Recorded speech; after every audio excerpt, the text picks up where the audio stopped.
चलिए तो new chapter start कर रहे हैं हम लोग, मैग्नेटिज्म एंड मैटर। ये सेकेंड लास्ट चैप्टर है हमारा फर्स्ट टर्म का, इसके बाद सिर्फ इसी बचेगा। सबसे पहले हमको इसमें जानना है बार मैग्नेट के बारे में। अभी तक हम लोग जो पढ़ रहे थे मैग्नेट वो सब इलेक्ट्रोमैग्नेट था, इलेक्ट्रॉन मतलब करंट के साथ उसका मैग्नेटिक इफेक्ट जुड़ा हुआ। ये फिजिकल मैग्नेट है। तो अगर ये बार मैग्नेट है तो हम लोगों को जो नॉर्मल उसका लेंथ दिखता है हम उसको बोल रहे हैं लेंथ जियोमेट्रिक। क्या बोल रहे हैं? Geometric length. इसको एलजी से रिप्रेजेंट किया। क्या बोल रहे हैं? जियोमेट्रिक लेंथ, तो उसका एक्चुअल लेंथ। लेकिन एक बात आप नहीं जानते होंगे, वो अभी जान लीजिए कि हम लोग को लगता है मान लो ये नॉर्थ पोल है और ये साउथ पोल है, तो हमें लगता है कि इस मैग्नेट का इस एंड पे यहां पे नॉर्थ पोल होगा और यहां पे साउथ पोल होगा, जबकि ऐसा नहीं होगा।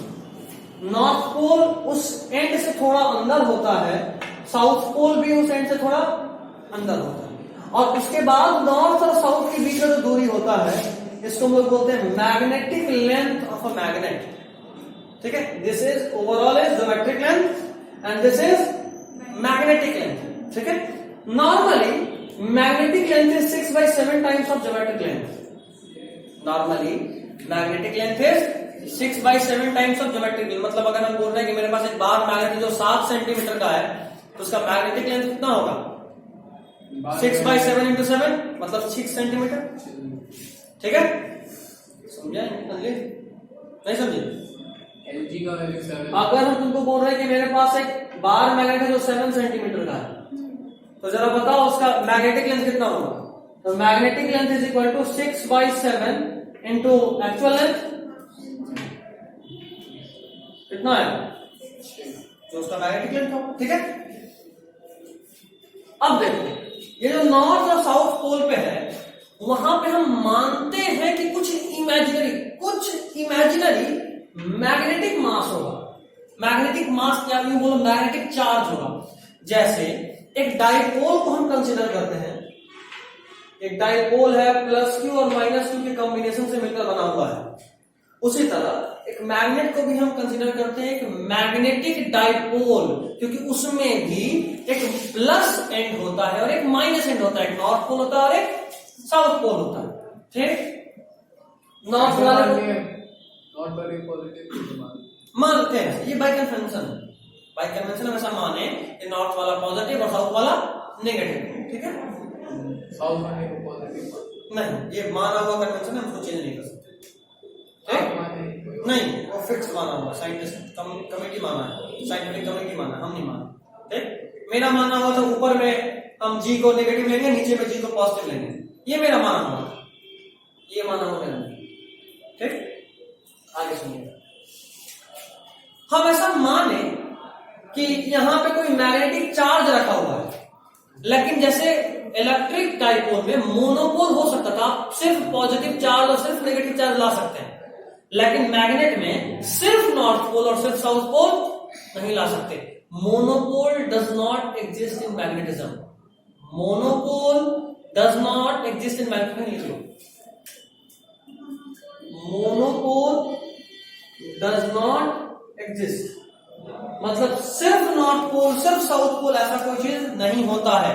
आप एक मैग्नेट को कितना भी टुकड़ा करोगे, माइन्यूट से माइन्यूट पार्टिकल में भी एक एंड नॉर्थ पोल की तरह बिहेव करेगा और दूसरा एंड साउथ पोल की तरह बिहेव करेगा।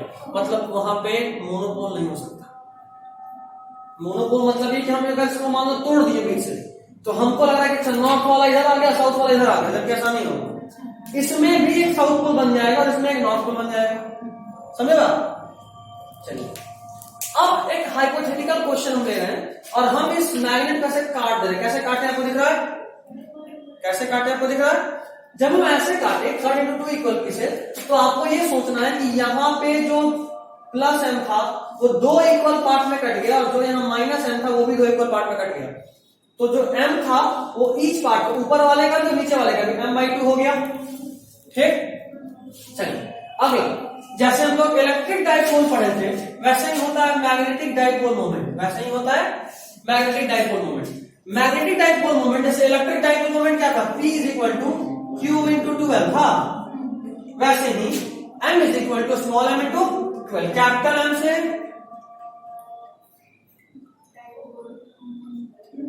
और कैसा पी से क्या था? Electrical dipole moment. तो capital M is equal to small M into 12। वहां भी 12 क्या था? Separation between the charge. यहां भी 12 क्या है? Separation between the magnetic charge. इसको मैग्नेटिक चार्ज या पोल स्ट्रेंथ बोलते हैं। क्या बोलते हैं? मैग्नेटिक चार्ज या फिर पोल स्ट्रेंथ। ठीक है अभी तक? अब सुनना, ये जो 12 है ये दोनों पोल के बीच का डिस्टेंस है। और अगर कायदे से सोचे तो दोनों पोल के बीच का डिस्टेंस LG नहीं होता, क्या होता है? LM होता है। तो हम इस 12 क्या लिखेंगे? कोई नहीं,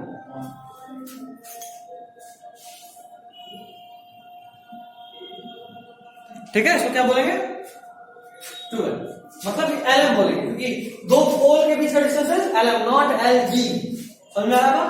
चलिए, अब इस डाइपोल मोमेंट का डायरेक्शन क्या? क्योंकि डाइपोल मोमेंट वेक्टर क्वांटिटी है तो डायरेक्शन तो होना ही चाहिए। इस डाइपोल मोमेंट का डायरेक्शन होता है साउथ से। ये अलग बात, यहां भी वहां भी आप करो। नॉर्मली हम लोग पॉजिटिव से नेगेटिव ले लेते हैं, लेकिन डाइपोल मोमेंट में भी साइन था नेगेटिव टू पॉजिटिव, है ना। मैग्नेट में बात करें तो मैग्नेटिक फील्ड लाइन यहां से निकलेगा और यहां टर्मिनेट करेगा, ये बात सही है। लेकिन अगर डाइपोल मोमेंट में बताएं तो हम बोलेंगे नेगेटिव से पॉजिटिव, मतलब साउथ से नॉर्थ। समझ गए इतना? चलिए, अभी हम लोग एक मैग्नेट को ऐसे हॉरिजॉन्टली काट देते हैं, अगले केस में वर्टिकली काटते हैं। अगला केस देखते हैं। चलिए, तो आगे बढ़ते हैं। पिछले केस में हमने एक मैग्नेट को ट्रांसवर्स कट करा, सॉरी हॉरिजॉन्टल कट करा था, इस बार ट्रांसवर्स कट किए। सोचने वाला बात है कि जब आप ट्रांसवर्स कट किए तो क्या ये मैग्नेटिक पोल स्ट्रेंथ पे कोई फर्क पड़ा? एम था पहले, अभी भी एम है, लेकिन डाइपोल मोमेंट हो, ये नया वाला डाइपोल मोमेंट। डाइपोल मोमेंट का फॉर्मूला होता है m इंटू 12, लेकिन जब आप इसको कट कर दिए तो ये L तो 12 हाफ हो गया, हो गया, मतलब मैग्नेटिक डाइपोल मोमेंट क्या हो गया? हाफ। ठीक है। नेक्स्ट है, अगर आप किसी मैग्नेट को किसी भी इक्वल हाफ में कट करें किसी भी एक्सिस से, तो मैग्नेटिक डाइपोल मोमेंट ये हमेशा ही हाफ होगा। पिछले वाले केस में जब आपने ऐसे कट करा था तो m/2 होने की वजह से हाफ हुआ था। इस बार ऐसे कट करे तो मास की वजह से हाफ हुआ। ऐसे कट करे तो भी देखो, इधर डाइपोल मोमेंट आया, इधर नहीं आया, मतलब इधर एक का मास एक दूसरे का मास इधर, तो भी हाफ होना। समझ रहे हो बात? किसी भी तरीके से कट करोगे तो हाफ होगा। ये देखो एक नया केस। इस केस में क्या करा आपने? एक मैग्नेट को पकड़ा जिसका लेंथ 12 था, ठीक है, इसको मोड़ के ऐसा कर दिया। तो मैग्नेटिक डाइपोल मोमेंट में क्या फर्क था? तो पहले तो मैग्नेटिक डाइपोल मोमेंट ये था m/12। अभी देखो ये हो, बाद में सोचो, बाद में मुझे ये लेंथ चाहिए, मैग्नेटिक डाइपोल मोमेंट में ये लेंथ चाहिए, और अगर आप ये सेमी सर्कल के फॉर्म में कन्वर्ट हुआ तो ये लेंथ 2r के बराबर है। सिंपल m इंटू 2r, जहां पे 2r का वैल्यू आपको निकालना है। देखो सीधा सीधा समझ में आ रहा है, 2 pi r is equal to 12 होगा अगर ये सर्कल में बनाते तो, चूंकि ये सेमी सर्कल है तो ये पाई आर इज इक्वल टू 12 होगा। 12 जो इसका इनिशियल लेंथ है वो पाई आर के बराबर। यहां से देखेंगे तो r is equal to 12 by pi आएगा, मतलब आपके पास m इंटू 2r ये फॉर्मूला आया मैग्नेटिक डाइपोल मोमेंट का, जिसमें r का वैल्यू 12 बाई पाई। कोई दिक्कत? अब इलेक्ट्रोस्टैटिक्स के ही तरह मैग्नेट में भी होता है मैग्नेटोस्टैटिक्स। जैसे दो चार्ज है Q1 Q2 बीच का डिस्टेंस r, तो formula K Q1 Q2 by r²। उसी तरह यहां भी आप बोल सकते हो दो पोल स्ट्रेंथ है M1 M2, दोनों के बीच का डिस्टेंस r, तो formula K M1 M2 by r²। हर कुछ सेम होता है। तो इलेक्ट्रोस्टैटिक्स और मैग्नेटोस्टैटिक्स में कुछ एनालॉजी नहीं मिलता, मतलब सेम सेम, जैसा यहां वैसा ही वहां, बस नाम बदल गया। इलेक्ट्रोस्टैटिक्स और मैग्नेटोस्टैटिक्स, मतलब मैग्नेटोस्टैटिक्स मतलब कि रुका हुआ मैग्नेट है, बस physics of stop magnet. Electrostatics क्या था? किसी स्टैटिक मतलब किसी रुके हुए चार्ज का फिजिक्स। इलेक्ट्रोडायनेमिक्स क्या था? किसी मोशन चार्ज जिसमें मोशन हो उसका फिजिक्स। ये मैग्नेटोस्टैटिक्स से भी बात करें जहां एक मैग्नेट रेस्ट में है और आप उसका फिजिक्स स्टडी कर रहे हैं। तो इस केस में इलेक्ट्रिक डाइपोल था, क्या था? F is equal to Q into 12। उसी तरह यहां मैग्नेटिक डाइपोल है और फॉर्मूला भी क्या ऑलमोस्ट सेम है, फॉर्मूला भी सेम है, बस अंतर यह है कि Q की जगह M आ गया। तो क्या कुछ चेंज होगा? Q की जगह यहां पे M लिख देंगे, सारा फॉर्मूला सेम यूज करेंगे। P की जगह M लिखेंगे, सारा फॉर्मूला सेम यूज करेंगे। और जो वहां पे k का वैल्यू में 1/4 epsilon naught epsilon r use कर रहे थे, यहाँ एप्सिलॉन नॉट के बदले यूज करेंगे 1/म्यू नॉट और एप्सिलॉन आर के बदले यूज करेंगे 1/म्यू आर। इसका यूज नहीं के बराबर आएगा, इसलिए नहीं लिखा था। ठीक है, तो जो नॉर्मली हमारा फॉर्मूला होता था F इज इक्वल टू के Q1 Q2 by r square, उसको अगर मैग्नेटोस्टैटिक्स में लिखना हो तो क्या लिखेंगे? के का वैल्यू क्या होता है? 1/4 पाई एप्सिलॉन नॉट। तो यहां पे क्या होगा? एप्सिलॉन नॉट को लिखेंगे 1/म्यू नॉट, तो म्यू नॉट ऊपर चला जाएगा, तो के का वैल्यू क्या आएगा? Mu naught by 4 pi into Q1 Q2 M1 M2 by r square. समझे?